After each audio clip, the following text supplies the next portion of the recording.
이제 다 같이 일어나셔서 영과 진리로 주일 예배를 하나님께 드리시겠습니다.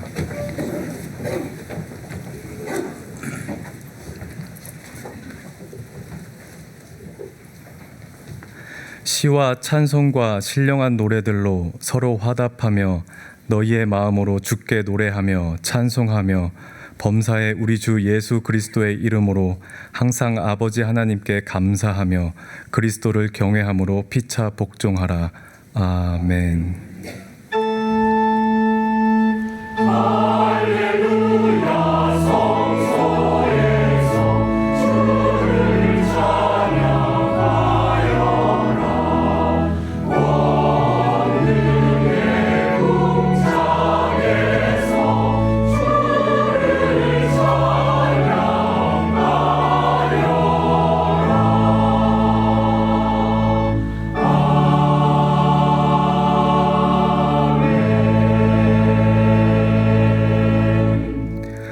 하나님 아버지, 거룩한 주일을 맞아 하나님 아버지께 예배드리기 위해 이 자리에 모이게 하심을 감사합니다.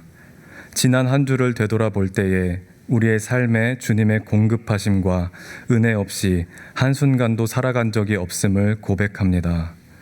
그러나 우리의 마음은 원이로되 육신이 연약하여 주님의 돌보심을 기억하지 못하였고 우리의 욕망과 정욕대로 살면서 내 이웃과 화평을 도모하지 못하였습니다.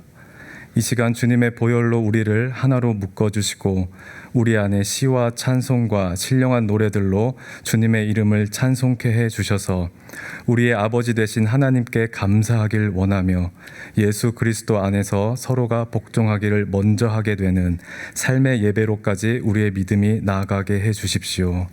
예수님의 이름으로 기도드리며 이제 우리 모두 주님께서 가르쳐 주신 기도를 감히 주님의 이름으로 담대히 드리오니 하늘에 계신 우리 아버지여 이름이 거룩히 여김을 받으시오며 나라의 임하옵시며 뜻이 하늘에서 이룬 것 같이 땅에서도 이루어지이다. 오늘날 우리에게 일용할 양식을 주옵시고 우리가 우리에게 죄 지은 자를 사하여 준 것 같이 우리 죄를 사하여 주옵시고 우리를 시험에 들게 하지 마시고 다만 악에서 구하옵소서. 대개 나라와 권세와 영광이 아버지께 영원히 있사옵나이다. 아멘.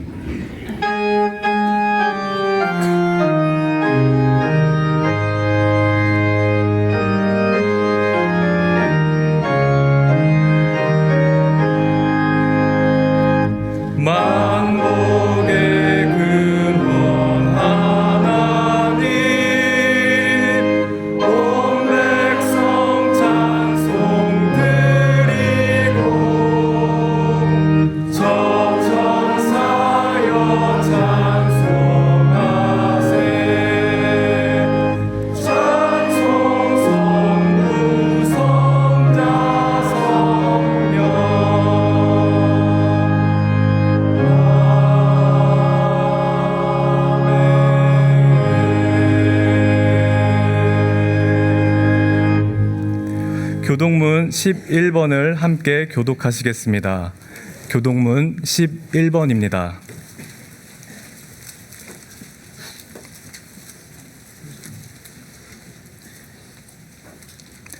여호와여 의의 호소를 들으소서. 나의 울부짖음에 주의하소서. 거짓되지 아니한 입술에서 나오는 나의 기도에 귀를 기울이소서. 주께서 나를 판단하시며 주의 눈으로 공평함을 살피소서. 주께서 내 마음을 시험하시고 밤에 내게 오시어서 나를 감찰하셨으나 흠을 찾지 못하셨사오니 내가 결심하고 입으로 범죄하지 아니하리이다. 사람의 행사로 논하면 나는 주의 입술의 말씀을 따라 스스로 삼가서 포악한 자의 길을 가지 아니하였사오며 나의 걸음이 주의 길을 굳게 지키고 실족하지 아니하였나이다. 하나님이여 내게 응답하시겠으므로 내가 불렀사오니 내게 귀를 기울여 내 말을 들으소서. 주께 피하는 자들을 그 일어나 치는 자들에게서 오른손으로 구원하시는 주여, 주의 기이한 사랑을 나타내소서. 아멘.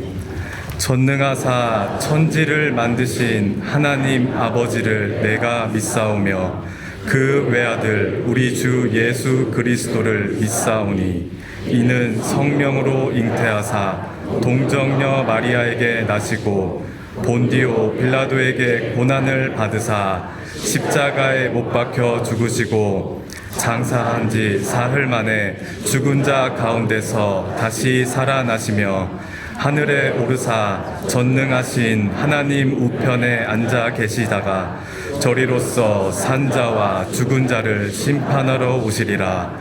성령을 믿사오며 거룩한 공회와 성도가 서로 교통하는 것과 죄를 사하여 주시는 것과 몸이 다시 사는 것과 영원히 사는 것을 믿사옵나이다. 아멘.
하나님 아버지, 지난 한 주간도 저희들을 지켜주시고 보호하여 주셔서 이 시간 이 자리에서 하나님께 예배드릴 수 있게 하심을 감사드립니다. 부족한 저희들을 하나님의 자녀 삼아 주시고 아버지라 부를 수 있는 은혜를 허락하심에 무한한 감사와 찬양을 드립니다. 주님, 저희들은 주님의 뜻 안에서 주님을 기쁘시게 하는 삶을 살겠다고 입술로 고백은 드리지만 정작 실제 삶 가운데에서는 오히려 하나님의 마음을 아프시게 하고 있는 것은 아닌지 돌아봅니다. 말씀대로 행하지 못하는 저희들의 부족함과 나약함과 악함을 용서하여 주옵소서. 하나님 아버지, 지금 우리나라는 서로 다른 정치 이념으로 인해 서로가 서로를 비방하고 시간이 갈수록 더욱 양극화되어 가고 있습니다. 나와 다른 생각을 가진 사람들을 비방하기에 앞서 우리 믿는 자들이 먼저 서로를 포용할 줄 아는 마음을 가지고 이 나라를 위해 계획하시는 하나님의 선하시고 온전하신 뜻이 무엇인지를 구하게 하시며 위정자들이 하나님을 두려워하고 진심으로 나라와 민족을 위해 바로 서는 자들이 되게 하여 주옵소서. 주님, 또한 이 시간, 또한 지금 이 순간에도 질병으로 인해, 물질의 어려움으로 인해, 가족과 자녀의 일들로 인해 아파하고 고통받는 자들이 있습니다. 저희 한 사람 한 사람의 마음과 생각을 다스려 주셔서 어떠한 어려움 속에서도 창문을 열고 눈을 들어 오직 주님께만 시선을 고정하고 오직 주님께만 지혜와 도움을 구하며 각자의 삶 가운데에서 승리하는 자들이 될 수 있도록 인도하여 주옵소서. 우리의 믿음과 건강과 일과 자녀와 모든 것들이 아버지의 손에 있음을 믿습니다. 저희들의 삶을 다스려 주시기를 간절히 원합니다. 하나님, 저희 100주년 개념교회가 한국 기독교 200년을 향한 바른 길닫기의 사명을 잘 감당하게 하여 주시고 하나님 앞에 바로 서는 교회, 세상의 빛을 발하는 교회가 되게 하여 주시옵소서. 이 시간 목사님을 통해 주시는 하나님의 말씀으로 인해 저희의 삶이 변화되게 하시고 저희가 드리는 이 예배를 하나님 기뻐 받아 주옵소서. 감사드리며 우리를 끝까지 사랑하시는 예수 그리스도 이름으로 기도드립니다. 아멘.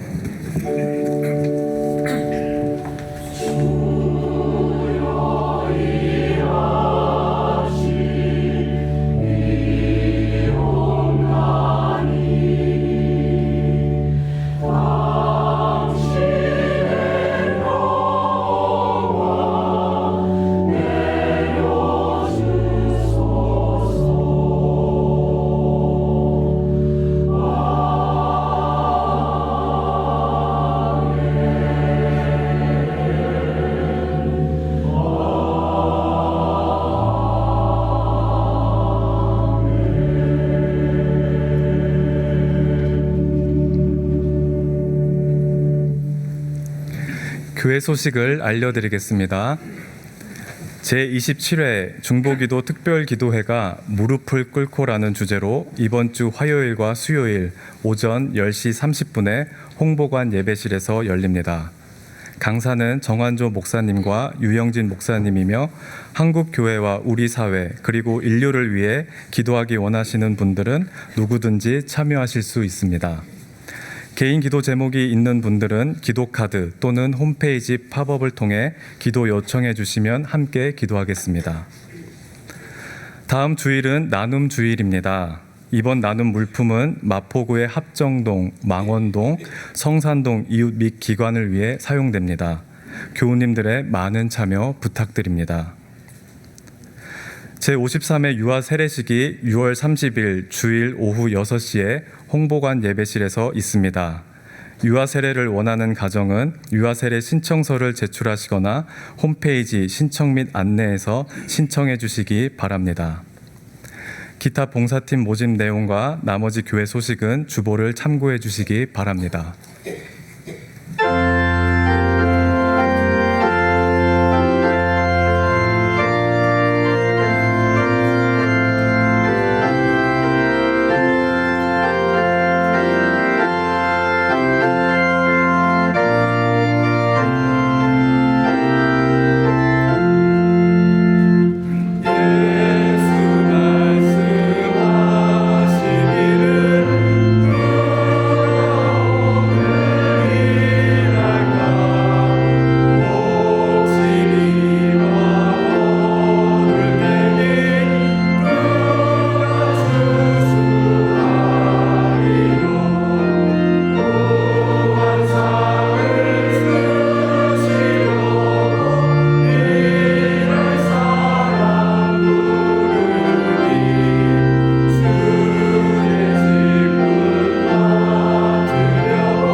우리에게 주시는 하나님의 말씀은 누가복음 24장 46절에서 53절입니다. 신약 성경 141쪽입니다. 누가복음 24장 46절에서 53절입니다. 제가 봉독하겠습니다. 또 이르시되 이같이 그리스도가 고난을 받고 제3일에 죽은 자 가운데서 살아날 것과 또 그의 이름으로 죄사함을 받게 하는 회개가 예루살렘에서 시작하여 모든 족속에게 전파될 것이 기록되었으니 너희는 이 모든 일의 증인이라. 볼지어다 내가 내 아버지께서 약속하신 것을 너희에게 보내리니 너희는 위로부터 능력으로 입혀질 때까지 이 성에 머물라 하시니라. 예수께서 그들을 데리고 베다니 앞까지 나가사 손을 들어 그들에게 축복하시더니 축복하실 때에 그들을 떠나 하늘로 올려지시니 그들이 그에게 경배하고 큰 기쁨으로 예루살렘에 돌아가 늘 성전에서 하나님을 찬송하니라. 아멘.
내면 세계의 질서와 영적 성장이라는 책으로 알려진 고든 맥도날드 목사님의 책 중에 영적 성장의 길이라는 책이 있습니다. 그 책에 이런 내용이 있습니다. 그분은 고등학교에 다닐 때 육상 선수였습니다. 당시 마빈 골드버그라는 감독이 계셨는데 그는 매일 정오쯤에 게시판에 그날의 훈련 일정을 붙였습니다. 거기에는 스테이플, 철심이 약 1000개쯤이나 박혀 있었습니다. 게시판에 붙은 종이에는 각각의 선수가 해야 할 훈련 일정이 빼곡하게 기록되어 있었습니다. 육상부 훈련은 오후 3시 반이 되면 시작되었습니다. 준비 운동부터 결코 빠질 수가 없었고 이어서 순발력, 지구력, 스피드를 높여주는 훈련을 했고 마지막에는 보폭 훈련과 이어 달리기, 즉 계주 연습, 달리기 전략 등을 가다듬는 기술 훈련을 받았습니다. 골드버그 감독은 3시간짜리 운동 계획을 짜는데도 아주 신중했습니다. 모든 훈련은 몇 달 전부터 각 선수에게 맞게 구상한 계획에 맞추어 진행되었습니다. 계주팀 선수들 사이에서 배턴 터치는 아주 정교한 기술이 요구되었습니다. 특히 백중지세의 경주에서는 배턴 터치 구간에서 승패가 결정되었기 때문에 골드버그 감독은 배턴 터치를 할 때 완벽한 타이밍을 맞추어야 한다고 누누이 강조했습니다. 계주를 하다가 배턴을 떨어뜨린다? 그것은 상상할 수도 없는 일이었습니다.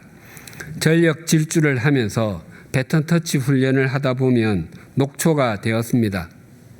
과도할 정도로 철저하게 배턴 터치 훈련하는 것에 불만을 품고 있는 학생도 있었습니다. 골드버그 감독도 그 사실을 알고 있었습니다. 그래서인지 학생들에게 이렇게 말하곤 했습니다. 여러분은 평생 계주팀의 일원으로 뛸 것입니다. 가정을 갖거나 직장에서 일을 하다 보면 중요한 서류나 임무를 누군가에게 넘겨주어야 할 때가 있을 것입니다.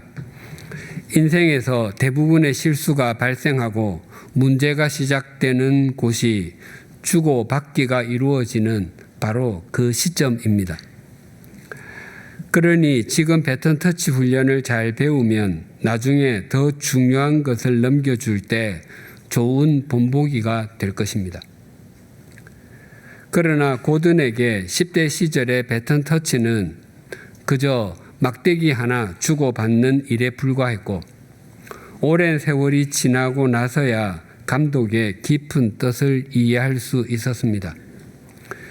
당시 골드버그 감독은 모든 훈련을 학생들의 장래와 연결해서 생각했지만 고든은 그렇게 멀리 보지 못했던 것입니다.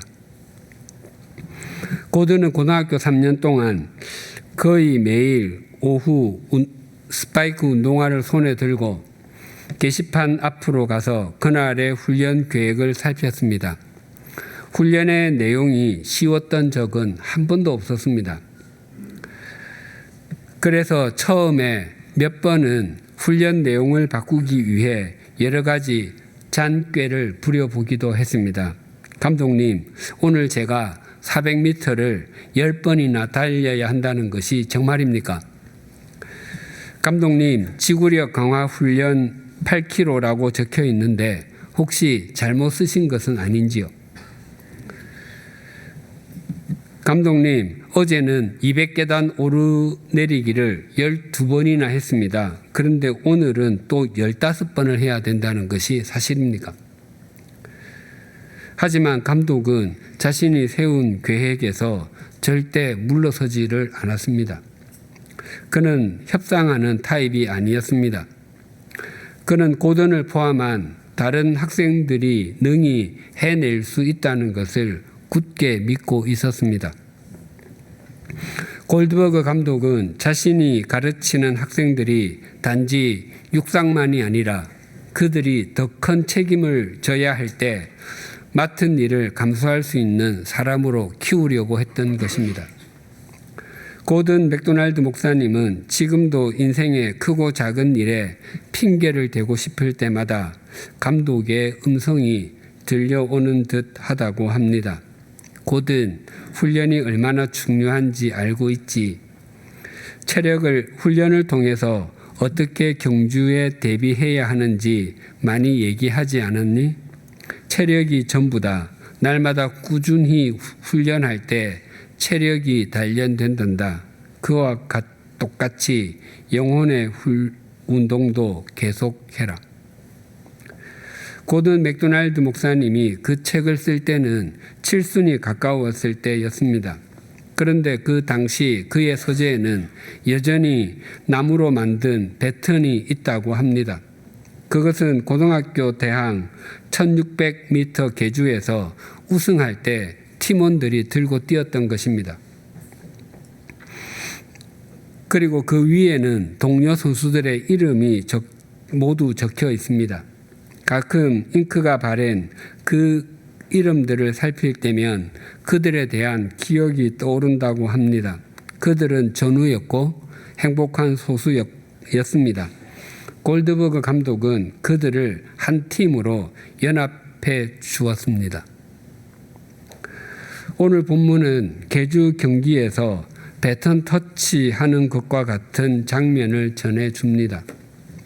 그런데 이 경주는 400m 계주나 1600m 계주가 아니라 하나님의 나라를 전하는 계주, 은혜의 복음을 전하는 계주, 섬김과 헌신의 계주입니다. 오늘 본문 46절에서 48절이 이렇게 증가합니다. 또 이르시되 이같이 그리스도가 고난을 받고 제3일에 죽은 자 가운데서 살아날 것과 또 그의 이름으로 죄사함을 받게 하는 회개가 예루살렘에서 시작하여 모든 족속에게 전파될 것이 기록되었으니 너희는 이 모든 일의 증인이라. 부활하신 예수님께서는 승천하시기 전에 제자들에게 마지막 가르침을 주셨습니다. 당신의 고난과 죽음, 부활은 제자들에게 반복해서 말씀하셨던 것이었습니다. 예수님께서는 그것 때문에 이 땅에 오셨고 또 그 일을 완성하셨습니다. 이제는 그 일을 제자들에게 맡기는 것입니다. 요약하면 나는 이 땅에 와서 나의 달려갈 길을 열심히 뛰었는데 이제는 그 복음과 헌신의 배턴을 너희가 받아서 달려줄래? 나는 너희들을 믿는다의 뜻입니다. 예수님은 마지막 순간까지 제자들을 전으로 행복한 소수로 묶어주기를 원하셨습니다. 예수님께로부터 계주 배턴을 이어받았다고 여긴 사도 바울도 이렇게 고백했습니다. 사도행전 20장 24절입니다. 내가 달려갈 길과 주 예수께 받은 사명 곧 하나님의 은혜의 복음을 증언하는 일을 마치려 하면은 나의 생명조차 조금도 귀한 것으로 여기지 아니하노라. 바울은 자신이 주 예수 그리스도로부터 하나님의 은혜의 복음이라는 배턴을 이어받았고 자신이 달려가야 할 코스 레인을 완주하기 위해서는 자신의 생명까지도 조금도 귀한 것으로 여기지 않는다고 고백합니다. 바울은 생명이 소중함을 결코 모르지 않았지만 그보다 더 귀하게 여겨야 하는 것이 소명이고 사명이라고 고백하는 것입니다. 그리고 주님으로부터 배턴을 바꿔서 자신의 경주를 마친 후에 또 다른 사람에게 그 배턴을 넘겨주면서 이렇게 고백합니다. 디모데후서 4장 6절에서 8절입니다. 내가 전제와 같이 내가 벌써 부어지고 나의 떠날 시각이 가까웠도다. 나는 선한 싸움을 싸우고 나의 달려갈 길을 마치고 믿음을 지켰으니 이제 후로는 나를 위하여 의의 면류관이 예비되었으므로 주 곧 의로우신 재판장이 그날에 내게 주실 것이며 내게만 아니라 주의 나타나심을 사모하는 모든 자에게도니라. 전제는 번제나 화목제, 속죄제 등에서 희생 제물을 태워서 하나님께 제사를 드릴 때 불에 타고 있는 제물 위에 포도주를 부어서 그 향기를 드리는 것입니다. 바울은 자신의 인생을 완전히 주님께 부어 드렸다고 고백하는 것입니다. 또한 바울은 자신의 지나온 삶이 선한 싸움이었다고 고백합니다. 악한 싸움이면 싸우기가 좀 편할지 모르겠습니다. 그 싸움은 세상의 법대로 자신의 욕망대로 쟁취하기만 하면 되기 때문입니다. 하지만 선한 싸움은 상대를 이기게 해주는 싸움과도 같습니다. 예수 그리스도가 필요 없다고 말하는 사람에게 그분이 구원자이신 것을 일깨워 주어야 하고, 영원한 생명은 없다고 말하는 사람에게 그 생명은 분명히 있고 그 생명을 그의 것으로 소유하게 해주기 위해서 그를 주님께로 인도하는 싸움입니다. 자식 이기는 부모 없다라는 속담이 있습니다. 왜 부모는 자식을 이길 수 없겠습니까? 부모는 자식보다 힘이 적기 때문이겠습니까? 아니면 가진 소유가 보잘것없어 보이기 때문이겠습니까? 그것도 아니면 자식보다 덜 배웠기 때문이겠습니까? 모두 아닙니다. 부모가 나이가 들어 정말 힘이 없어지고 자식이 부모보다 훨씬 더 부유하고 자식이 훨씬 더 많이 배운 상태가 되면 그때는 사실 자식이 부모에게 져주기도 합니다. 부모가 자식을 이길 수 없는 것은 부모는 자식을 위해서 싸우고 자식은 자기를 위해서 싸우기 때문일 것입니다. 즉 부모는 자식을 위해서 선한 싸움을 싸우는 것과 같기 때문일 것입니다. 선한 싸움을 싸우는 것도 쉽지 않지만 그러한 자신에게 주어진 길을 끝까지 달리는 것은 더 어렵습니다. 그래서 많은 사람이 도중에 선한 싸움을 포기하곤 합니다. 사도 바울은 자신이 달려가야 할 길을 마쳤다고 고백합니다. 자신이 배턴을 바꿔서 달려가야 할 길을 만큼을 완주했다는 것입니다. 그러면서도 믿음까지 끝까지 지키며 완주했다고 말합니다. 바울은 그런 자신에게 하나님께서 의의 면류관을 주실 것이라고 합니다. 선한 싸움을 싸우고 달려갈 길을 마치고 믿음을 지키는 것은 그것이 우리가 해야 할 일이라고 한다면 의의 면류관을 주시는 것은 하나님의 역할입니다. 우리가 아무리 열심히 선한 싸움을 싸우고 달려갈 길을 전력 질주하고 믿음을 지킨다고 한들 그 후에 우리에게 면류관을 주시는 하나님이 계시지 않는다면 그런 삶을 우리가 사는 것은 아무런 의미가 없습니다. 또한 바울은 자신만 선한 싸움을 싸워야 하고 달려가야 할 길을 달려가야 한다고 말하지 않고 주님께서 사람을 통해서 넘겨주시는 배턴을 받은 사람은 모두가 그러해야 한다고 말합니다. 그러면 그것을 끝까지 감당하는 사람은 누구나 자신과 동일하게 의의 면류관을 쓰게 된다고 말합니다. 이것을 보면 하나님의 평가는 언제나 세상의 평가와는 다르다는 것을 알게 됩니다. 세상의 평가는 항상 상대적 평가입니다. 그래서 어느 분야든 1등은 한 명만 존재합니다. 그리고 그 1등이 모든 것을 독식하는 성자 독식주의가 아무렇지도 않게 받아들여지곤 합니다. 1등 앞에서는 2등, 3등은 상대적 평가에서 오는 패배감을 맛보아야 합니다. 그러나 하나님의 평가는 절대적인 기준으로 이루어집니다. 하나님 앞에서 두세 명이 공동 1등 정도가 아니라 수백, 수천 명이 1등을 할 수도 있고 더 나아가 모든 사람이 1등을 할 수 있습니다. 그래서 하나님 앞에서 1등은 무의미한 동시에 절대적인 의미를 지닙니다. 세상에서의 1등은 한 명이어서 의미가 크다면 하나님 앞에서는 모든 사람이 1등을 할 수 있기에 세상적 기준으로는 그 1등이 무의미할 수 있습니다. 그러나 그것은 절대자이신 하나님의 절대적인 평가라는 의미에서 절대적인 의미를 갖습니다. 상대적 평가의 결과는 상황에 따라 늘 달라질 수 있고 또 유효 기간이 지극히 제한적이지만 하나님의 절대적인 평가는 시간과 공간을 초월하여 유효합니다. 여기에 우리의 기대와 소망이 있습니다. 우리가 비록 세상에서는 미미하고 보잘것없어 보일지라도 하나님 앞에서는 모두가 충분히 1등이 될 수 있습니다.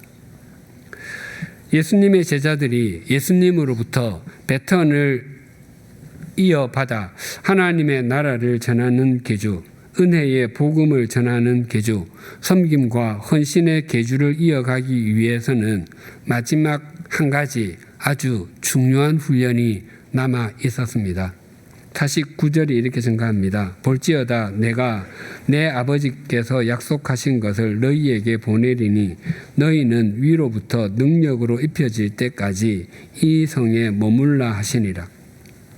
마지막 훈련은 성령의 능력을 입는 것이었습니다. 이 말씀은 굉장히 중요합니다. 하나님의 일은 사람이 자신의 능력이나 재능으로 할 수 있는 것이 아니기 때문입니다. 그래서 능력을 입을 때까지 기다리라고 합니다.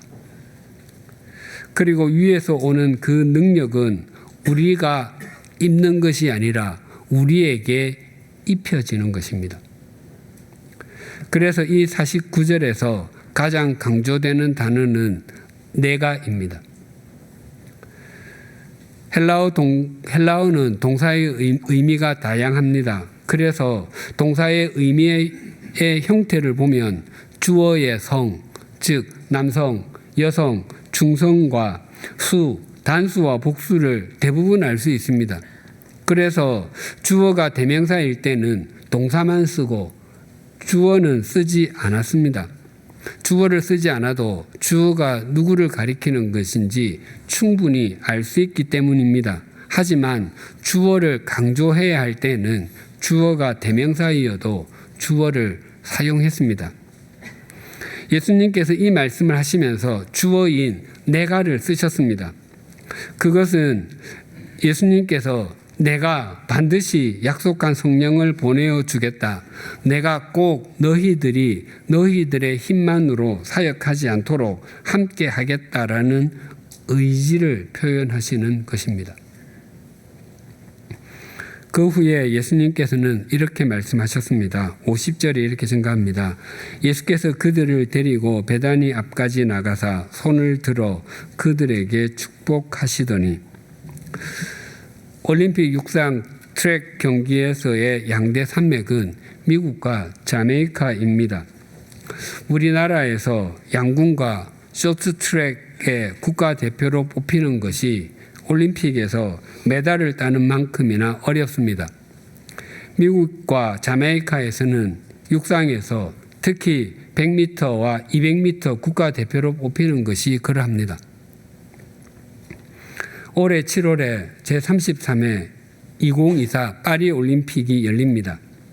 지난 올림픽은 코로나19로 1년 연기되어 2021년에 2020 도쿄 올림픽이 열렸습니다. 그 대회에서 남자 계주 1600m에서는 미국이 금메달을 획득했습니다. 그런데 그 대회 남자 400m 계주에서의 우승은 미국이나 자메이카가 아니라 역사상 처음으로 이탈리아가 금메달을 목에 걸었습니다. 자메이카는 예선에서는 전체 팀에서 1위를 했지만 결선에서는 4위에 그치고 말았습니다. 그 대회에서 이탈리아가 처음으로 우승한 것만큼이나 충격적이었던 것은 미국이 예선에서 탈락한 것입니다. 올림픽 400m 계주는 두 계조로 나뉘어 열리는데 각 조 상위 3팀이 결승에 오릅니다. 그리고 나머지 그 결승에 오르지 못한 팀들 가운데서 성적이 우수한 2개 팀이 결선에 가게 됩니다. 당시 미국 팀에는 100m에서 은메달리스트도 있었고 기록상으로는 그 어느 팀에도 뒤지지 않았습니다. 그러나 미국 팀은 자신이 속한 조에서 8팀 가운데서 6등을 했습니다. 그날 경기에서 2번 주자가 3번 주자에게 배턴을 넘겨주면서 호흡이 맞지 않아서 주춤했기 때문이었습니다. 사실 미국 팀이 400m 계주 경기에서 배턴 실수를 하는 경우가 적지 않았는데 선수들은 모두 개인적으로는 아주 우수하지만 서로 다른 소속팀에서 훈련하기 때문에 배턴 터치 훈련의 양이 절대적으로 부족하다고 합니다. 이처럼 계주 경기에서는 배턴 터치가 굉장히 중요합니다. 예수님께서는 제자들에게 하나님의 나라를 전하는 계주, 은혜의 복음을 전하는 계주, 섬김과 헌신의 계주에서 배턴 터치를 하면서 제자들에게 빨리 뛰어가라고 보채지도 않았고 또 왜 그 모양으로 배턴을 받느냐고 질책하지도 않으셨습니다. 예수님께서는 그들을 친히 데리고 가셨습니다. 마치 부모가 유치원 선생님에게 그 자녀를 인계하거나 유치원 선생님이 어린 아이를 그 부모에게 인계하기 위해서 데리고 가듯이 그렇게 자상하게 데리고 가셨습니다. 예수님과 제자들의 마지막 장면을 51절에서 53절은 이렇게 증가합니다. 축복하실 때에 그들을 떠나 하늘로 올려지시니 그들이 그에게 경배하고 큰 기쁨으로 예루살렘에 돌아가 늘 성전에서 하나님을 찬송하니라. 인간적으로 생각하면 예수님께서 떠나시는 모습을 보고 제자들이 슬퍼해야만 할 것 같습니다. 그러나 제자들은 예수님께 경배를 드렸고 그 기쁨이 주체할 수 없을 정도였습니다. 누가복음과 사도행전은 한 이야기입니다. 모두 누가가 데오빌로라고 하는 고관에게 예수 그리스도께서 행하시고 가르치신 일에 대해서 그리고 예수 그리스도를 따르는 사람들이 행하고 전한 하나님의 나라에 대해서 쓴 것입니다. 그렇게 보면 이 예수님의 승천은 그 긴 이야기의 한 중간에 있습니다. 예수님의 승천 이후 제자들의 삶은 이전과 완전히 달라졌습니다. 그들에게는 이전에 갖지 못했던 큰 기쁨이 넘쳤습니다. 아기 예수님께서 이 땅에 오셨을 때 하나님의 천사는 들판에 있던 목자들에게 이렇게 알려주었습니다. 누가복음 2장 10절과 11절입니다. 천사가 이르되 무서워하지 말라. 보라 내가 온 백성에게 미칠 큰 기쁨의 좋은 소식을 너희에게 전하노라. 오늘 다윗의 동네에 너희를 위하여 구주가 나셨으니 곧 그리스도 주시니라. 예수님께서 이 땅에 오심은 허물과 죄로 죽었던 인간들에게 큰 기쁨의 좋은 소식이었습니다. 그와 동일하게 예수님의 떠나심도 그를 따르던 제자들에게 큰 기쁨이었습니다. 영원한 기쁨을 주러 오신 분을 섬길 수 있게 되었기 때문입니다. 그리고 그 기쁨은 성전, 즉 예배당에서 더 깊어지고 성숙해졌습니다. 그들이 후에 온 세상으로 나아갔지만 그 기쁨의 출발지는 예배당이었습니다. 우리가 이곳에서 주님께서 주시는 기쁨을 누릴 때만 가정에서, 학교와 일터에서, 삶의 자리에서 속사람이 강건한 그리스도인다운 그리스도인으로 살아갈 수 있습니다. 제자들은 예수님의 말씀을 듣고도 온전히 믿지 못했습니다. 심지어 부활하신 예수님을 눈으로 뵙고도 주님의 제자로 살려고 하지 않고 자기들 본래의 직업으로 돌아갔습니다. 그랬던 제자들이 어떻게 승천하시는 예수님을 보고서 이전과는 전혀 다른 삶을 살 수 있었겠습니까? 52절에 의하면 제자들은 승천하시는 예수님을 보고서 비로소 예수님을 경배하기 시작했습니다. 경배하다는 우리가 새신자반에서도 배운 바와 같이 헬라어로 프로스퀴네오인데 무엇을 향하여를 뜻하는 접두어 프로스와 입을 맞추다를 뜻하는 퀴네오가 합쳐진 말입니다. 이 말은 종이 그 주인의 발에 입을 맞출 때 사용하던 단어였습니다. 자신은 철저하게 낮추고 주인만 온전히 높이는 행동입니다. 즉, 한 분만 목적 삼고 한 분에게만 예배 드리다입니다. 제자들이 예수님 한 분에게만 집중할 때 그 삶이 완전히 달라졌습니다. 이전에 제자들이 따랐던 예수님은 그들 스스로가 만들어낸 허상의 메시아였습니다. 그들이 빚어낸 허상의 메시아는 이스라엘을 로마의 압제에서 벗어나게 해줄 뿐만 아니라 다윗이 다스릴 때와 같이 이스라엘이 온 세상에 큰 소리를 칠 수 있게 되는 나라가 되게 해주는 구세주였습니다. 그리고 그런 나라가 세워지면 자기들은 공신이 되어서 높은 자리를 차지할 수 있게 될 것이라고 생각했습니다. 그러나 예수님께서 승천하시는 모습을 본 때부터 제자들은 예수님께서 오신 목적 그대로의 하나님의 아들, 고난을 받고 사흘째 되는 날에 죽은 자 가운데서 살아나신 분으로 진심으로 수용했습니다. 그래서 회개하고 주님의 이름으로 세례를 받으면 인생이 새로워지게 된다는 것과 하나님의 나라가 왔음을 전하는 주님의 통로가 되었습니다. 예수님께서 마리아를 통해서 이 땅에 오실 때 동방에서 온 박사들, 즉 점성가들이 별을 따라서 찾아왔습니다. 그러나 그들은 이스라엘에 들어와서는 한동안 별의 인도함을 받지 않았습니다. 그들은 왕으로 태어나시는 예수님께서 당연히 예루살렘의 왕궁에서 태어나리라 생각했기 때문입니다. 그래서 그들은 헤롯의 왕궁으로 갔다가 소동만 일으켰습니다. 그러고 난 뒤에 밖으로 나왔더니 동방에서부터 보았던 그 별이 예수님께서 태어나신 곳에 머물러 섰습니다.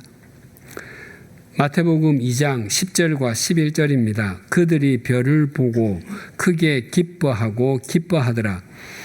집에 들어가 아기와 그의 어머니 마리아가 함께 있는 것을 보고 엎드려 아기께 경배하고 보배합을 열어 황금과 유향과 모략을 예물로 드리니라. 예수님의 승천을 본 제자들에게 큰 기쁨이 있었던 것처럼 동방에서 온 박사들도 자신들을 인도하던 별을 다시 보고서 크게 기뻐하고 또 기뻐했습니다. 그리고 그들은 아기 예수님께서 계신 집으로 들어갔고 거기에는 예수님의 어머니 마리아도 함께 있었습니다. 거기에는 아마 예수님의 아버지 요셉도 함께 있었을 것입니다. 그러나 동방에서 온 박사들은 아버지 요셉에게 등남을 축하한다고 말하지 않았습니다. 또한 어머니 마리아에게도 출산하느라 얼마나 힘들었느냐고 격려하지도 않았습니다. 오직 아기 예수님께 엎드려 경배하고 자신들의 예물을 드렸습니다. 그것이 신앙의 본질이기 때문입니다. 주님께 자신의 온 마음과 온 삶을 다해서 전심으로 엎드려 경배드린 사람들의 삶은 반드시 사도행전으로 이어집니다.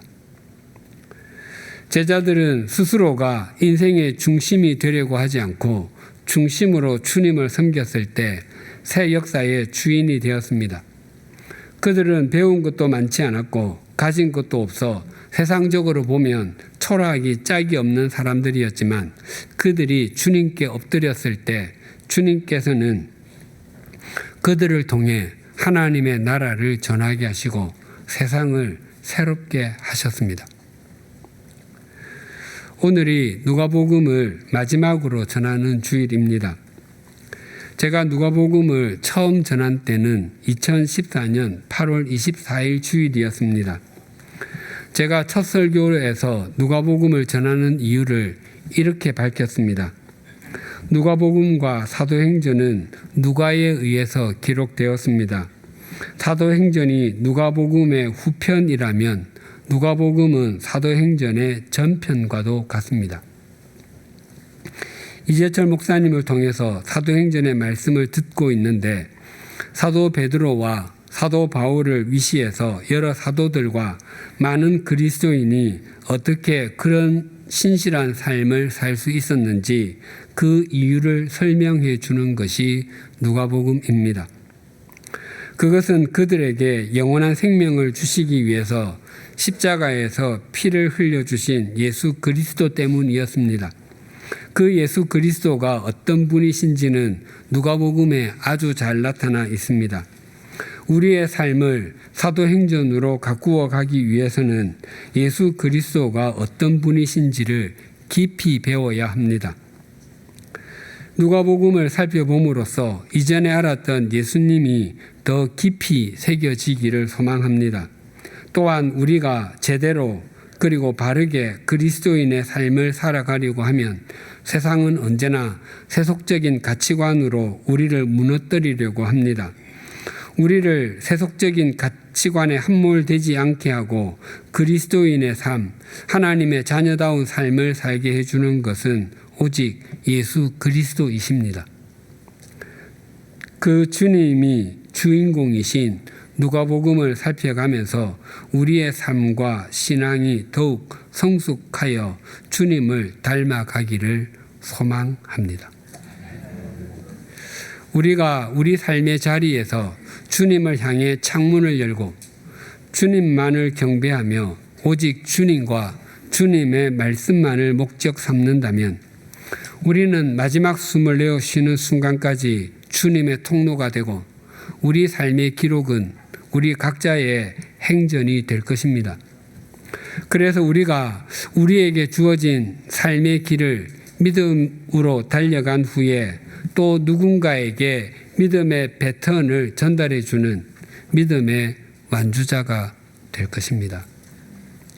다음 주부터는 바울의 옥중 서신 중에 하나로 6장으로 구성되어 있지만 서신서의 여왕이라고 불리는 에베소서를 토파가며 나누도록 하겠습니다. 기도하시겠습니다. 하나님 아버지, 부활하신 예수님께서 승천하시기 전에 사랑하는 제자들에게 당신의 고난받으심과 부활, 죄사함을 받게 하는 회개가 전파되어야 함을 다시 일깨워 주시고 그 사역의 배턴을 넘겨주셨습니다. 그리고 위에서부터 임하는 능력이 입혀질 것에 대해서 약속해 주셨습니다. 이전까지 제자들은 지극히 세속적이었고 두려움에 떨며 자신들이 있는 공간의 문을 모두 잠그고 있었습니다. 하지만 승천하시는 예수님을 뵙고 주님께 경배를 드리고 예수님의 약속처럼 오순절에 위에서 내려오는 능력으로 입혀진 후에는 제자다운 제자의 삶, 사도의 삶을 살아 그들의 삶의 기록은 사도행전이 되었습니다. 우리도 전심으로 주님을 경배함으로 우리 삶의 자리에서 주님의 제자답게 살아가게 하심으로 우리의 삶이 우리 각자의 행전이 되게 하여 주시옵소서. 지난 10년 동안 누가복음의 말씀을 통해서 은총을 베풀어 주셔서 감사합니다. 우리와 같은 이방인이었던 누가가 전해주는 예수 그리스도의 행하시고 가르쳐 주신 말씀을 통해서 누린 은총을 필수로 형언할 수 없습니다. 우리도 우리에게 주어진 믿음의 경주를 잘 달려가게 하여 주시옵소서. 또한 우리가 달려가야 할 길을 완주한 후에 믿음으로 배턴 터치를 하는 은총을 누리게 하여 주시옵소서. 예수님의 이름으로 기도드립니다. 아멘. 나의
하나님 아버지, 우리 주 예수 그리스도는 십자가에서 죄를 위하여 죽으시고 사망 권세를 이기시며 하나님 아버지의 우편으로 승천하신 주님이십니다. 우리가 그 주님을 온 마음과 정성을 다해 경배하기를 원합니다. 주님의 발 앞에 입을 맞추며 우리의 삶에서 우리 자신을 철저히 낮추고 주님만을 온전히 높이는 경배가 우리에게 충만하기를 간절히 원합니다. 입술의 경배보다 우리의 삶으로 경배받기를 더 원하시는 주님, 우리가 주님을 따르는 자들처럼 삶의 자리를 살아가게 하시고 세속적 가치관에 무릎을 꿇고 엎드리지 않는 주님의 백성들이 되게 해 주십시오.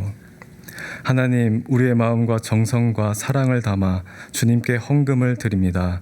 이 예물이 쓰이는 곳마다 하나님의 나라가 확장되게 하시고 예수 그리스도의 복음이 퍼져나가게 해 주십시오. 예수님의 이름으로 봉헌 기도 드립니다. 아멘. 주위에 계신 분들과 인사 나누시겠습니다.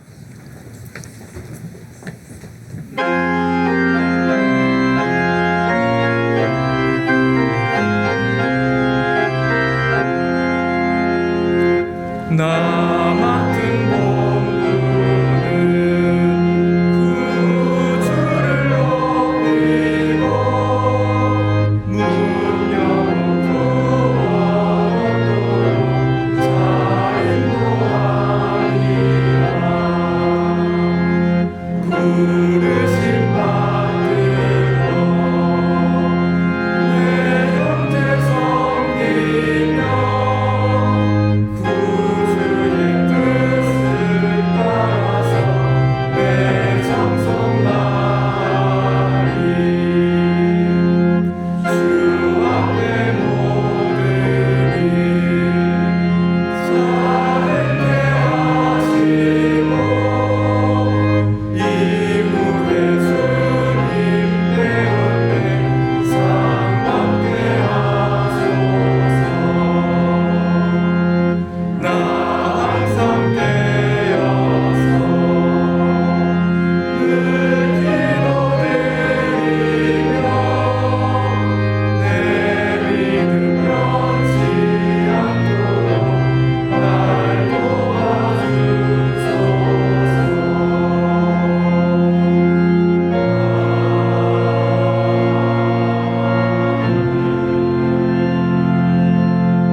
우리 주 예수 그리스도의 은혜와 하나님 아버지의 사랑과 성령님의 교통하심이 오직 주님만을 경배함으로 자신에게 주어진 길을 믿음으로 달려갈 뿐만 아니라 또 누군가에게 믿음의 배턴 터치를 하는 삶을 살아가기를 소망하고 결단하는 주님의 사람들과 100주년 기념 교회 위에 지금부터 영원토록 함께 해 주시기를 간절히 축원하옵나이다. 아멘.